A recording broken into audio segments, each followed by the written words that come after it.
Hey guys, and welcome back to my channel. So this week's video is going to be giving you my tips on how to choose a university.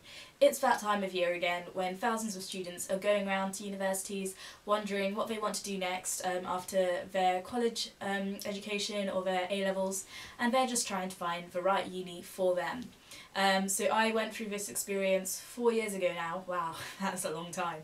And I just thought I would give you my tips. I've got this little note sheet here, so if I look down, just know that I'm looking at my notes.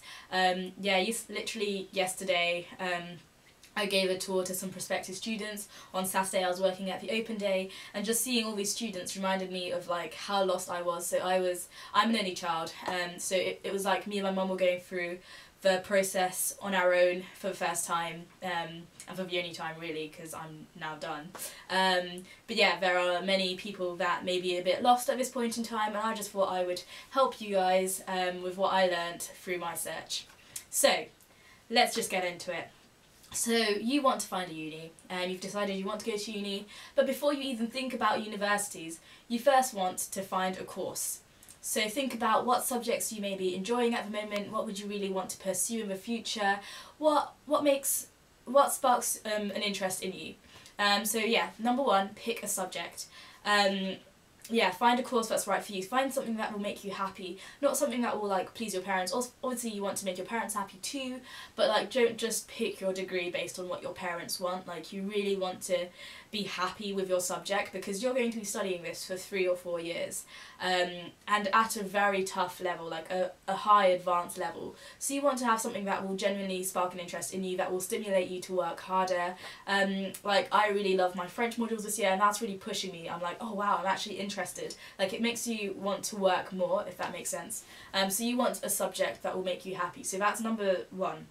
And you're going to be studying for this subject for 3 or 4 years, like I said.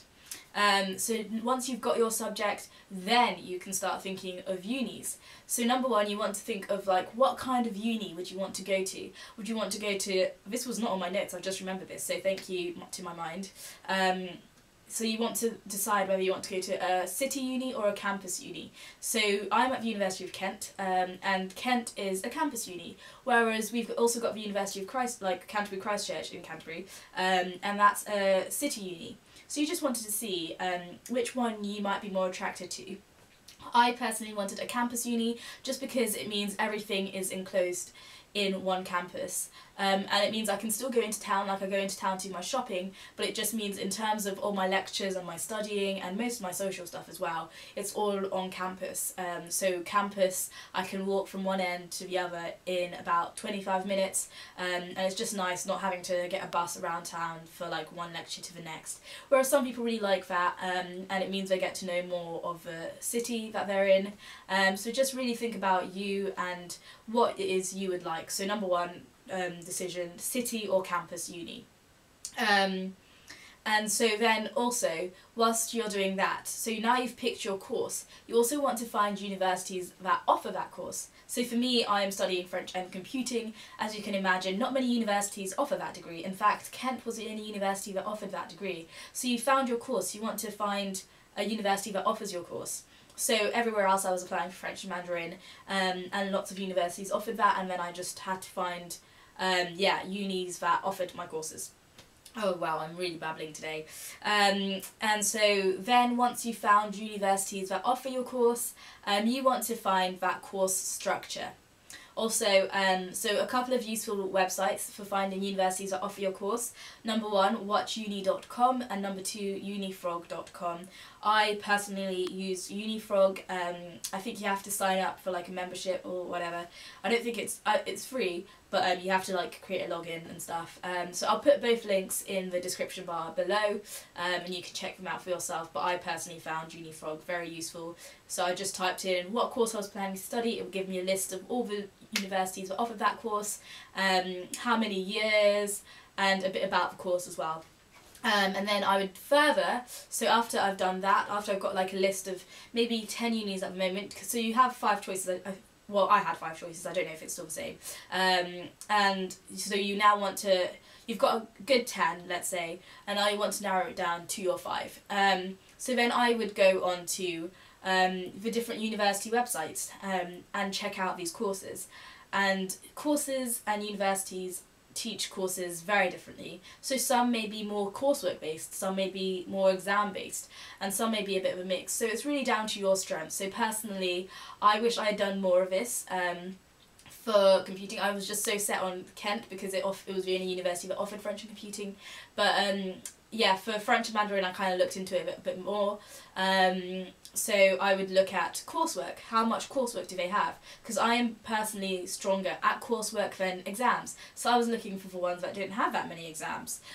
So yeah, just try and see which universities offer a course that fits your strengths more. So yeah, I've lost count of what number steps I'm on now. So then after all that, you've slightly narrowed down your list now. You're getting towards that number, like those 5 universities that you're going to apply to mark. You want to visit the universities. I cannot stress that enough. Don't just, you know, say, oh yeah, this course looks good, I'm going to just apply here and send off my application. No, no, no. You want to visit the universities. And you want to visit the universities more than once. Maybe not all 5, but at least a good 3. You want to see them more than once. So one way of doing this, so if you're in year 12 and you're starting to think about, oh yes, next year is my application year, maybe look at some summer schools.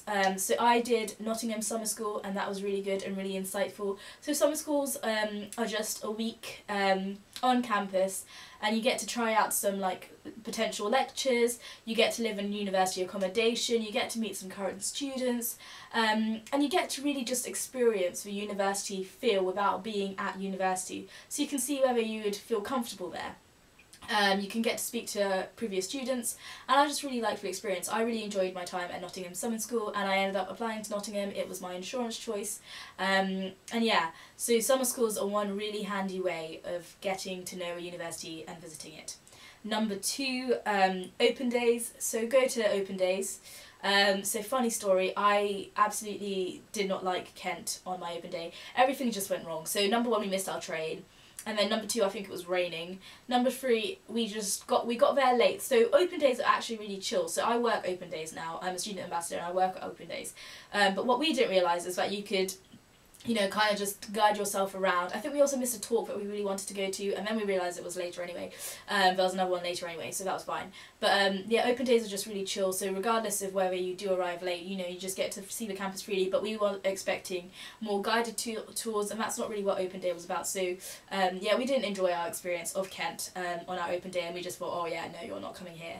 And so that leads me on to my next point. Then usually when you receive an offer, some universities will offer you to an applicant day. Kent offers applicant days, so we came back to Kent for our applicant day and absolutely loved it. So they did guided tours on the applicant day, and we got to see accommodation, and we got to speak to previous students. So the tour guides are previous students, and I got to ask them lots of questions about university, and like I said, got to see accommodation, got to speak to lecturers, had more subject-specific talks.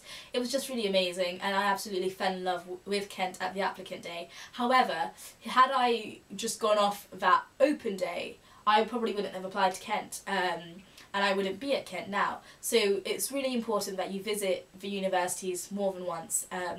And yeah, like with Nottingham, so I did the summer school, and then I went to an open day, and I really enjoyed it. And I think I maybe even went to an applicant day. I think I went to Nottingham 3 times. So just really, if you get an opportunity to visit the university, go. No matter how many times, it just really gives you more of that feel as to whether you can see yourself there. So that's a huge, huge point.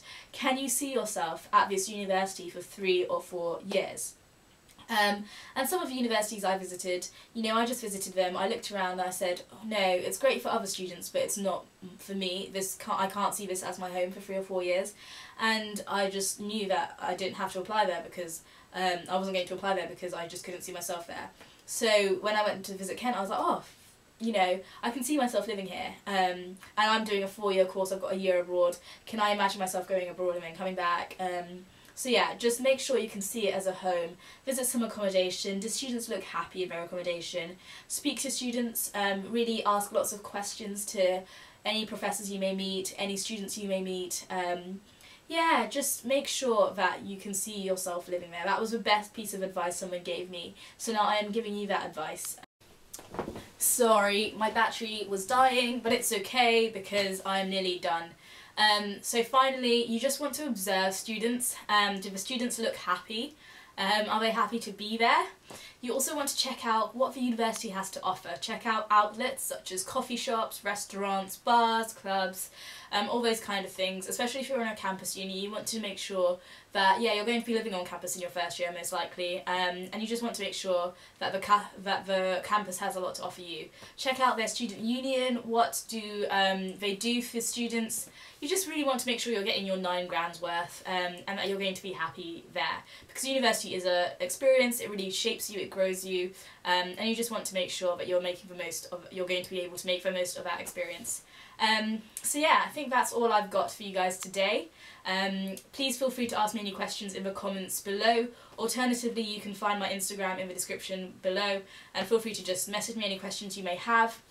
I'm really hoping to do a whole series on university where I share my experiences with you, so feel free to send in any questions on accommodation, finances, Kent if you are planning to come to Kent specifically, my experiences at uni. I might do a few Q&As, so just let me know, and I really hope you enjoyed this video. I hope it was useful and insightful, and yeah, I look forward to seeing you hopefully in my next video whenever it may be. As always, please, oh gosh, I really need to get better at this. Please like, comment and subscribe, and I shall see you in my next video. Okay, bye! Oh gosh, no.